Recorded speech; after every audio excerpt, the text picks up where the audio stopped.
Tudo bem, gente? Seguimos aqui na BF Expo agora com o Edmilson, dispensa apresentação. Qualquer pessoa que acompanha um pouco de futebol, só de olhar já sabe quem é.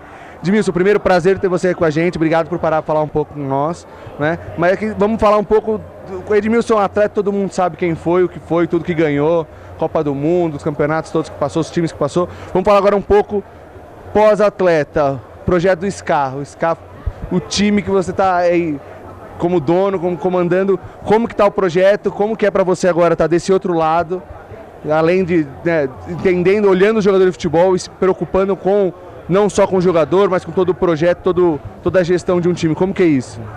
Bom, primeiramente a feira está maravilhosa aqui, acho que a gente precisa mesmo desse tipo de conteúdo do setor do futebol, acho que tem clubes, sindicatos, tem fornecedores de equipamentos, né, grama, acho que é uma feira que cada ano acho que deve ter, né? Porque é o nosso setor, o setor às vezes aqui no futebol, por ser o país do futebol, a gente não tem tantas feiras e eventos como esse.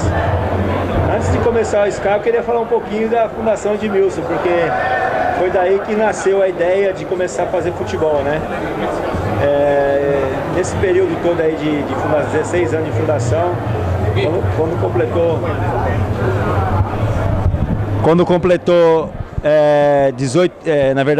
8 anos, nesse período que eu tive aí mais perto da fundação, quando eu parei de jogar, eu identifiquei que uma das coisas que mais tinha problema dentro do projeto do terceiro setor era o lado socioemocional, o que essa criança consumia no dia a dia em casa e o que ela consumia também fora de casa. Né? Então, às vezes o menino que tinha um talento lá de música, de talé, de balé, de hip hop, de karatê, a gente via que esse pessoal, eles tinham um problema muito grande em relação ao socioemocional. Em cima disso aí, eu, junto com o Eduardo, na época, a gente começou a desenhar uma ideia de fazer um modelo de jogo com perfil de atleta, em cima de alguns pontos que eu acho fundamental na formação. Foi quando nasceu o SCA Brasil, né? Mas baseada nesses dois pontos. O que eu vou educar numa formação de base, o lado socioemocional e principalmente aquilo que o menino consome no dia a dia dele, né? Para que tenha o lado cognitivo aberto para interpretar bem o que vai ser ensinado. Né? Então, às vezes o menino está com problema fora de casa, com o pai, com a mãe, com a namorada, com outras coisas. E quando ele vai treinar, ele não tenha realmente o lado cognitivo e da inteligência para poder captar aquilo que vai ser ensinado. Então, o SCA nasce em cima disso aí, né? Já são 3 anos e a gente está trabalhando bastante para poder tocar esse projeto aí. Tá, então com base nisso já até mudou a pergunta que eu ia fazer. Eu ia perguntar se a preocupação do SCA é a formação do atleta ou para chegar ao nível profissional, o atleta já como profissional e ter o ganho esportivo no nível profissional. Já vou perguntar diferente. A preocupação do SCA é a formação do atleta ou a formação do ser humano? Primeiro o ser humano. Esse é o nosso objetivo. Porque se eu tenho um ser humano bom, bem emocionalmente, com as convicções dele, o talento a gente tem uma enormidade no Brasil. Né? Se eu tenho um menino que está com problema social, problema na comunidade, com a família, do entorno, ele pode ter o talento que for e eu posso fazer o investimento que for, eu não vou conseguir desenvolver ele com performance boa dentro de um jogo, de um treino. Então a ideia é que a gente forme realmente jogadores com caráter bem formado, para que ele saia daqui do meu clube e vá para um outro clube como o São Paulo, Palmeiras, os grandes do Brasil, e o pessoal que receber esse produto não tenha que trabalhar em cima dele, né? Tem que lapidar a parte técnica, a parte tática. Mas a parte comportamental é um dos grandes erros hoje do Brasil. Sim. O Brasil tem exportado ainda muitos atletas para fora, mas a gente está formando um produto mal acabado, na minha maneira de ver. Então, às vezes, o cara contrata um jogador mais cedo, com 16, 17 anos, para poder educar ele lá e depois para revender e ganhar mais dinheiro que o clube está ganhando. Tá. O que você acha da parte de material humano? A gente vê que hoje, infelizmente, desde 2002, o Brasil não é mais campeão mundial. Então, claramente, outras nações, os jogadores de outros países então tem tido pelo menos um resultado melhor que o nosso. Você que já jogou fora por muito tempo, toda essa experiência internacional, você acha que o material humano de fora do Brasil consegue ser melhor que o material humano daqui? Ou é só essa falta de cuidado que você tem batido nesse carro? Eu sempre digo que um bom gestor contrataria uma boa assistência social e uma boa psicóloga.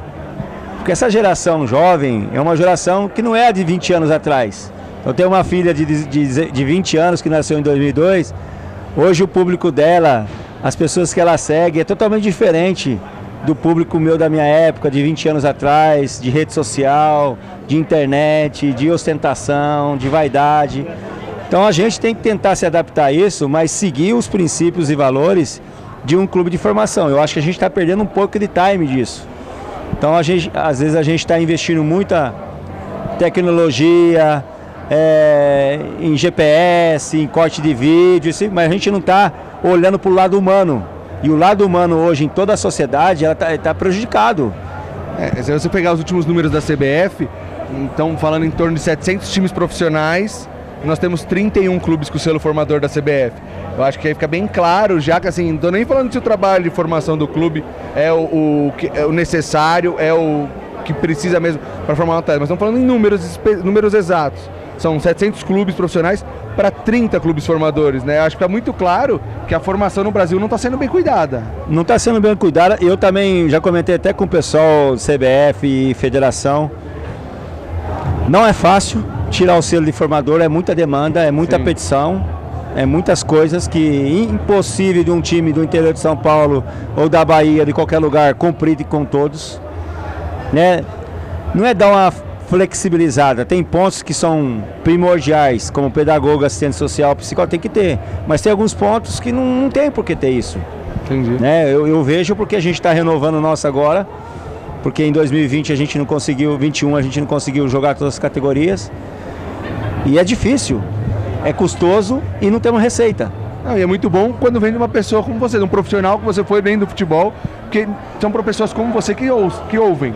Então eu acho que aí pode haver mudança. Também acho que tem algumas coisas que passam do necessário, que não precisava de estudo isso para formar um atleta, ou não necessariamente isso, mas acho que a parte esportiva, esse negócio de obrigar a participar de várias categorias de base, várias categorias, né, de sub-15, sub-17, sub-20, acho que isso não é isso que vai dar o ganho para o atleta, para vir formar um profissional de verdade, para dar continuidade na qualidade do futebol brasileiro.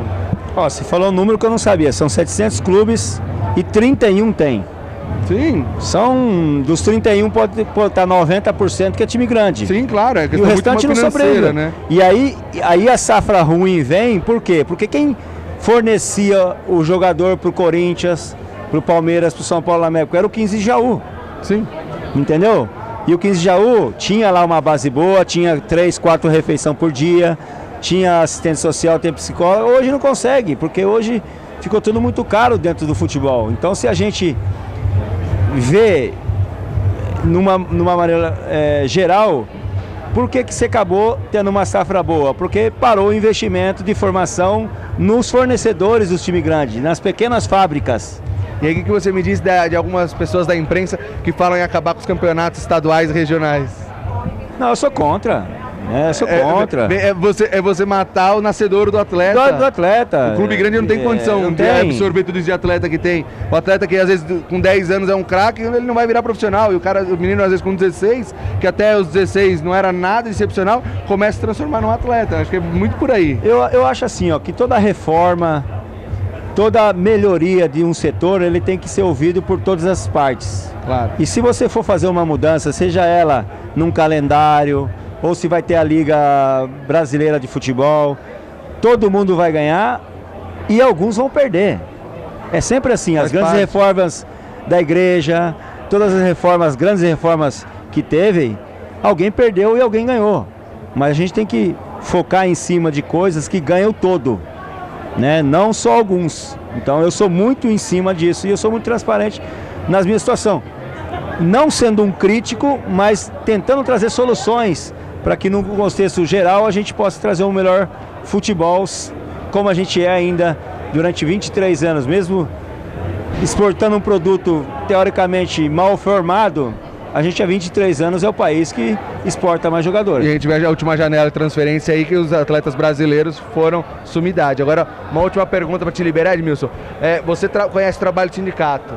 Como que foi receber lá no SCA tanta palestra sobre manipulação de resultado, combate à manipulação de resultado, quanto a parte sobre a combate ao abuso sexual?